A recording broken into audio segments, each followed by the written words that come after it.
Hello. I thought I would talk about the uncreated light, which is a concept found in Orthodox Christianity.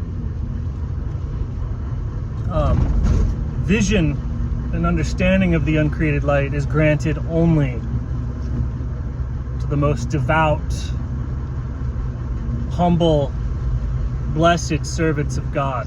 And so everything I'm saying here could only be a distraction or a confusion, because I'm just a retard.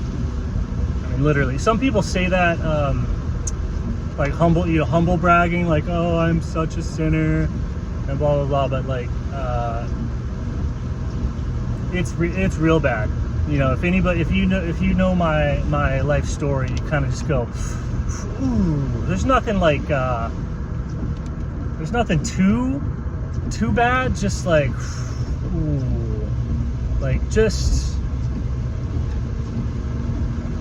some intense douchebaggy weakness, cowardice, like intense on a level that would be hard to imagine. And so the uncreated light is not a vision given to anybody like that. But it is a concept that I find fascinating. As far as I can tell from my direct experience, is that the teaching of the uncreated light is revealed in the baptism of Jesus Christ. Because the world has meaning, and that meaning is God, the most complete revelation of the Trinitarian aspect of God, being the Father, the Son, and the Holy Spirit, was delivered to man at the baptism of Christ. And so the vision of the Father, the Son, and the Holy Spirit all together as one happened with the baptism. And so the baptism of Jesus Christ is a picture or a diagram of the structure of being, of the structure of man. And so you can look at the icons of that. The icon of the baptism of Christ, where the Logos is in the water. The Logos is standing in the water. So if you're going to find the Logos, the way to find the Logos is through water, or going into water and being submerged in water.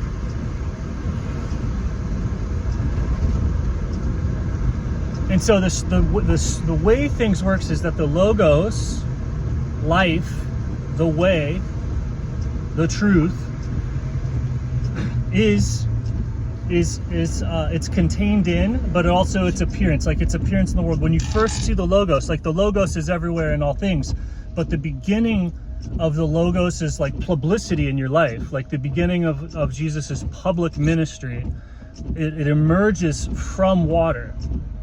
And the public ministry of anybody who is of Christ, who is God, right? The ministry of anybody who is expressing, doing, or saying the will of God always emerges from water. Christians do this explicitly, but everyone else does it unconsciously. There is a shift in identity to where you identify as the water of the body. You identify as the consciousness, as the awareness, rather than any of the things in the body. And so there's a shift to identifying with the Spirit, right? That's being born again. That's why the Christian sacrament is the thing of born again. You were born first as a perception, as an idea, as a physicality contained in water. And then when you were born again of the Spirit, you were born into water and of water, and you become of Spirit. And water contains and reflects this Spirit. Water contains and reflects the breath of God. The breath of God contains the voice of God. And so the reflection, the vibration, the essence, the nature of water is to contain and reflect God. The breath of God was upon the waters, which gives rise to creation. At the baptism, at the dawning, the first time you see this, The first time you really see this, it's always in water, because it's going into the water of your body. Water is a mystical substance. Water is the most mundane mystical substance. It is the most beautiful, shimmering, humble compound on earth. There is not a single substance that elicits more delight, more musicality, more shimmeringness, more anything. There's like every other element that's valuable approaches or copies or mimics the nature of water. For something to be seen as beautiful, it has to mimic a property of water. And then we find that beautiful. And water does this, water does every beauty such that none of the beauty sticks out, and it becomes the backbone of consciousness, the backbone of existence, the backbone of life. And so when anybody has any sort of revelation of God, be they Christian or otherwise, it is their awareness shifting to that of the water, and their voice and their emanation and their awareness comes from water, rather than coming from the DNA, rather than coming from the AI, the computer, the robot, the material, the Maya. The events, the perceptions happening in water, be they physical or energetic. Right? The spirit is not an energetic phenomenon in the water, it is the water. And the water is this paradoxical bridge. Is it physical or is it energetic?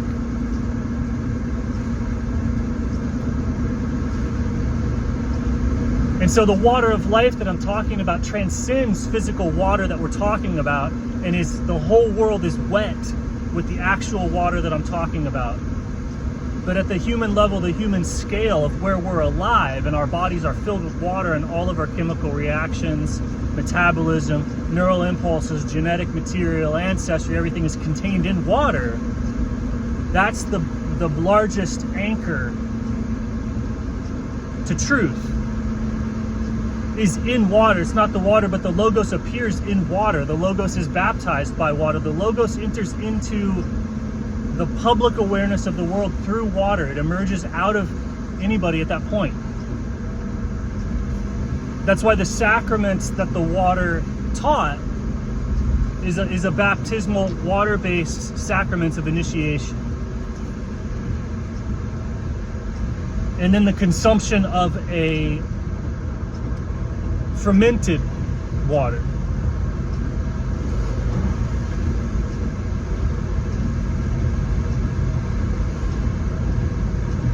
And so the life force, the blood, the energy coming out of the blood, the energy, there's energy radiating out of the blood constantly, and that energy is radiating into the cells.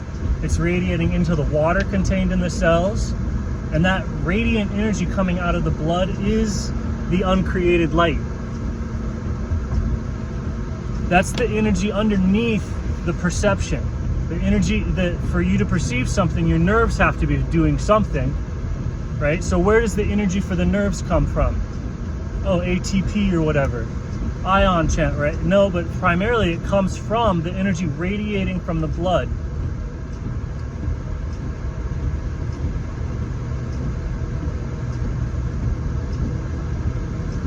And so in the water of life is this Logos, is this order, is this energy that radiates a light which leads to consciousness. The light of the blood is of such a high consciousness that as it's consumed by the body, its breakdown, the breakdown of the uncreated light results in the light of consciousness. And then in the breakdown of consciousness, you get physical light. Right? When you have physical light, your consciousness ends right there. Your consciousness is breaking down at the point where you see physical light, or where physical light interacts with you. The consciousness breaks down, and then you have a perception of color, a perception of light, a perception of sound, a perception of a wave in the ether. And so it's this multi-phase breakdown process to where the uncreated light breaks down into the pure light of awareness, which breaks down into the different lights, the different vibrations, the different frequencies that the sense organs, or the different frequencies that can be experienced. Sounds, color, taste, different, even weirder stuff.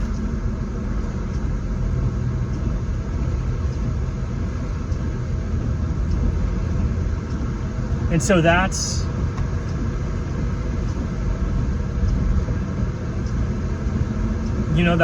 the uncreated light, I think, in my opinion. It has like, if you were to imagine, it's blue and it contains the presence of Christ.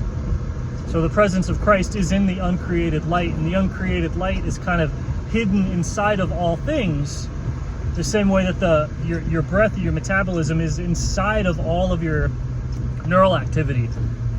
Your breath is inside of all of your digestion. Your breath is inside of all of your movement patterns. So the uncreated light is inside of all awareness. Just like all perception is inside of all awareness. Or all perception is inside of awareness, and all awareness is inside of the uncreated light. And the creation is a destruction, is a death. So when awareness is created, when the awareness, the light behind the eyes is created, it's a result of the death of the uncreated light. And so that's why the uncreated light creates the mythology and the events of the world that it does, because the world reflects the nature of Christ. It reflects the nature of God. It reflects the nature of the uncreated light.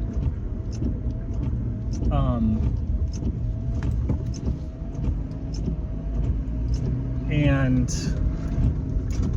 it's easy to get confused sometimes.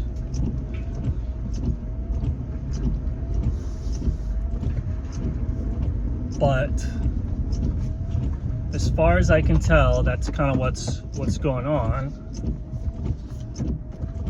And